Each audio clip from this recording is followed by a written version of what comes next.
any of those business associations, but more importantly, get involved and get to know your fellow business people.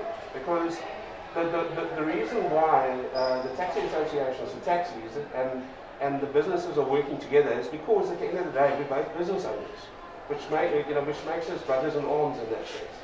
So get to know people, the people around you, get to know your neighbors, and before you know it, you've got a network of people that will look out for each other.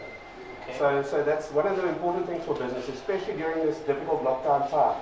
Businesses and other associations really need to look out for each other. All right. Now, with what is currently happening around the country, now the association, you're talking about the Border Kai, now how can you assist other provinces to follow suit, because we are in collaboration with the taxi industry.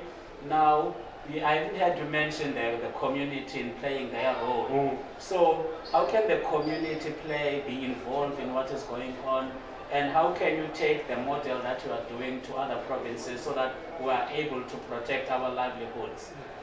I think the best way at this stage is for us to be an example for the other provinces.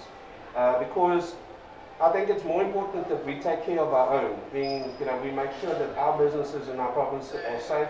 If we start helping other provinces take care of theirs, we're not concentrating on ours. But then some of us, like our stores, we've got shops in other provinces. So we're doing the same thing in the other areas. So my suggestion would be to the communities, speak to your neighbor. And when I say your neighbor, I've got a video of one of the taxi operators there at King's Mall where he says, it is safe to come shop, we are protecting you. You know what I mean? Speak to people like that gentleman, get to know them. I think when you know people, you understand the reasoning for people doing what they do. Because, like I said, it's kind of a tough one, because as a taxi association, you guys must have a difficult time knowing that a lot of drivers don't like taxis. Yeah.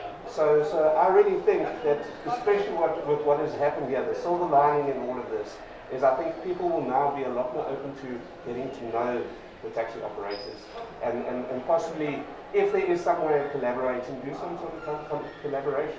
Just keep an open mind to what we can do, because as business people, we're entrepreneurs. We're always thinking of good ideas, good business ideas, what works best. And sometimes two different industries, like the taxi industry and retail industry, can sometimes work together. So somebody might be sitting at home, and then suddenly an idea will just come to you. And it might be a fantastic idea that someone can bring to one of the business associations, and we can all work together.